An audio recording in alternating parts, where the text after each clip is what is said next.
نبی اکرم صلی اللہ علیہ وسلم کا ارشاد ہے کہ شب قدر میں حضرت جبرائیل علیہ السلام ملائکہ کی ایک جماعت کے ساتھ آتے ہیں اور اس شخص کے لیے جو کھڑے یا بیٹھے اللہ کا ذکر کر رہا ہے اور عبادت میں مشغول ہے دعائے رحمت کرتے ہیں۔ اور جب عید الفطر کا دن ہوتا ہے تو حق تعالی شانہ اپنے فرشتوں کے سامنے بندوں کی عبادت پر فخر فرماتے ہیں، اس لیے کہ انہوں نے آدمیوں پر طعن کیا تھا، اور ان سے دریافت فرماتے ہیں کہ اے فرشتوں، اس مزدور کا جو اپنی خدمت پوری ادا کر دے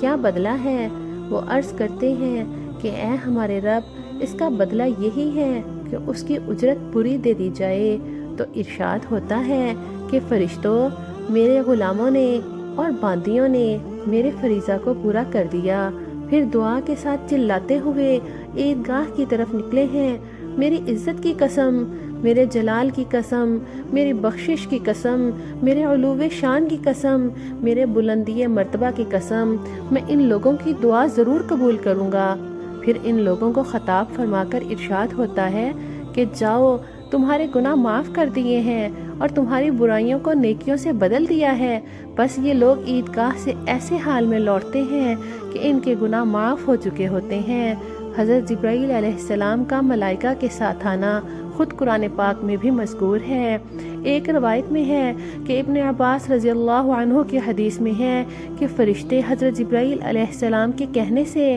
متفرق ہو جاتے ہیں، اور کوئی گھر چھوٹا یا بڑا ہو، جنگل یا کشتی ہو، ایسی نہیں ہوتی جس میں کوئی مومن ہو اور وہ فرشتے مصافحہ کرنے کے لیے وہاں نہ جاتے ہوں، لیکن اس گھر میں داخل نہیں ہوتے جس میں کتا یا سور ہو، یا حرام کاری ہو، یا تصویر ہو۔ مسلمانوں کے کتنے ہی گھرانے ایسے ہیں جن میں خیالی زینت کی خاطر تصویریں لٹکائی جاتی ہیں، اور اللہ کی اتنی بڑی نعمت رحمت سے اپنے ہاتھوں کو محروم کر دیتے ہیں۔